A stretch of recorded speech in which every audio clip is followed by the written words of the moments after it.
Hello everyone, कैसे हैं आप सब। मेरा नाम वैभव कौशिक है और आप सभी जुड़ चुके हैं संस्कृति आईएएस के यूट्यूब प्लेटफॉर्म पर। जैसा कि आप सबको पता है कि आपके एग्ज़ाम्स में एनवायरनमेंट से बहुत सारे क्वेश्चंस आते हैं। एनवायरनमेंट में एक टॉपिक आता है जिसका नाम है रामसर साइट्स, जिसको हम हिंदी में आर्द्र भूमियाँ भी कह देते हैं। अब यहाँ पर भारत अपने आप में बहुत इम्पॉर्टेंट हो जाता है, क्योंकि आर्द्र भूमियों के मामले में भारत का स्थान 30वें नंबर पर आता है।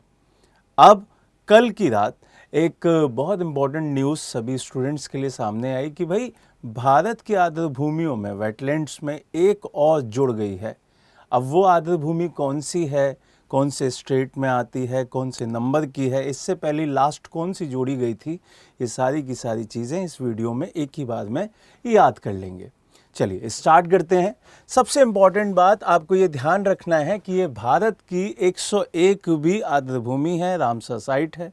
दूसरी बात यहाँ पे ध्यान रखना है, ये कीवी स्टेट के अंदर पहली आर्द्र भूमि है। यहाँ पे एक सवाल ये भी आता है कि भाई ये कीवी स्टेट कौन सा है। चलिए अब यहाँ पर एक एक करके सारी की सारी चीज़ों को हम पूरी अच्छी तरीके से याद करते हुए चलेंगे। यहाँ पे आपको सबसे पहले उस साइट का नाम पता होना चाहिए, क्योंकि यहीं से पहला क्वेश्चन आपके सामने दिखाई देगा कि भाई 101वें नंबर की जो रामसर साइट है उसका नाम क्या है। तो आपको यहाँ पे नाम दिखाई दे रहा होगा ग्ला झील।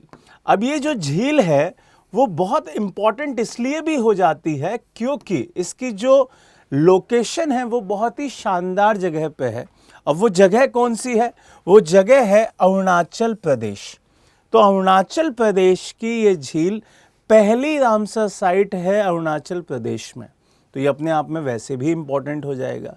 दूसरा, ये भारत की 101वीं नंबर की रामसर साइट हो जाती है।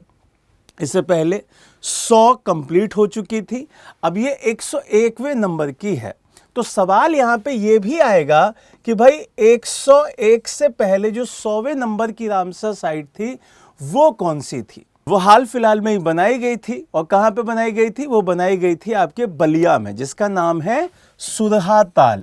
ये भी आपको याद रखना है, क्योंकि कई बार एग्जामिनर लास्ट पूछ लेता है कि भाई इससे पहले कहाँ पे बनाई गई थी, तो वो हो जाएगा सुरहा ताल, उत्तर प्रदेश के अंदर।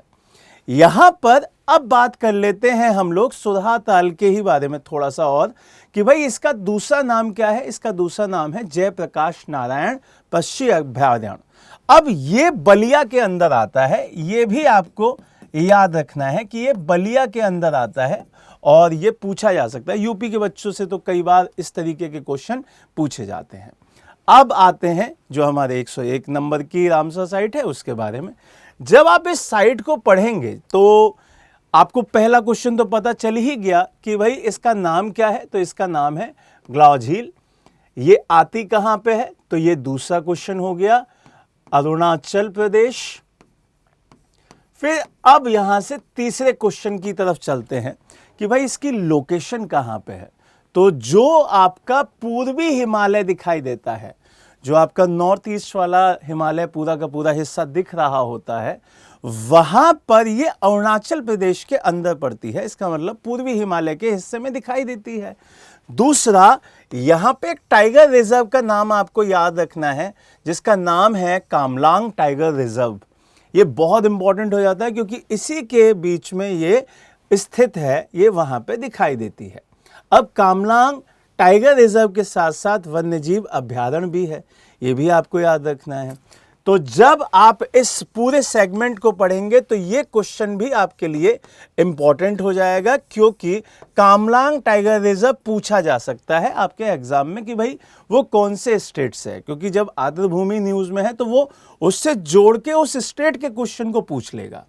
फिर यहां से अगर हम आगे बढ़ें और दूसरी चीज पर बात करें कि जो रामसर साइट्स होती हैं उनका क्या महत्व है, तो इनका सबसे इंपॉर्टेंट जो चीज़ों के लिए स्टार्ट किया गया था, और 1971 में जब ईरान के रामसर में ये पूरी की पूरी बैठक हो रही थी, तो वहां पे यही चीज फाइनल की गई थी कि भाई हम जैव विविधता के संरक्षण को, बायोडायवर्सिटी के जो प्रिजर्वेशन है, कंजर्वेशन है, उन चीज़ों के लिए हम इस तरीके की जो चीज़ें हैं, इस तरीके के जो कॉन्सेप्ट्स हैं, उनको लेके आ रहे हैं और वहाँ पर उन भूमियों को, उन वेटलैंड्स को हम सेव करेंगे जिससे हमारी बायोडायवर्सिटी सेव रहे।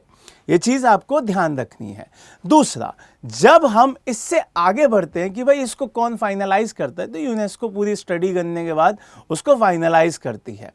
अब यहाँ पे सवाल ये भी आता है कि भाई भारत के अंदर पूरा का पूरा, जब रामसर साइट का सेगमेंट हम पढ़ ही रहे हैं, तो इंडिया के अंदर हमारा कौन कौन सा ऐसा स्टेट है जिसको हम रैंकिंग दे सकते हैं।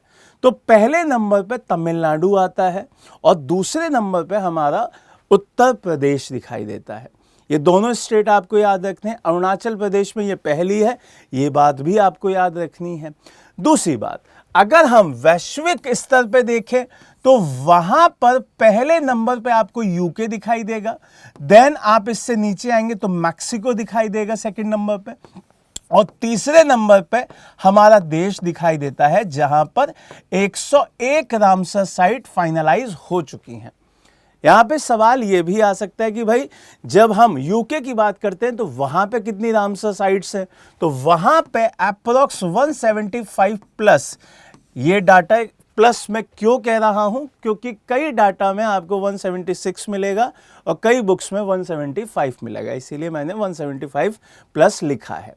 इससे आगे बढ़कर हम देखें तो यहाँ पे आपको ये समझना होगा कि संरक्षण की दिशा में ये एक बहुत बड़ा कदम होता है। रामसर इसीलिए फाइनलाइज किए जाते हैं, वो एरियाज इसीलिए फाइनलाइज किए जाते हैं जिससे कि वहाँ पर उनका कंजर्वेशन हो सके। तो मैंने आपको सारी की सारी डिटेल्स बता दी हैं। इस तरीके से ये सारी चीज़ें आपको अब याद होनी चाहिए और उम्मीद है कि जो ये झील है, ये आप ग्लॉ झील, इसका नाम याद रखेंगे और यहाँ से जब भी सवाल आएंगे तो आप उसे अच्छे से आंसर करने के लिए अब वहाँ पर अपनी कैपेबिलिटी को बढ़ा चुके होंगे। नए टॉपिक के साथ दोबारा मिलेंगे, तब तक के लिए जो हमसे पहली बार जुड़े हैं चैनल को सब्सक्राइब कर लीजिए। Bye bye, take care, God bless, जय हिंद, जय भारत।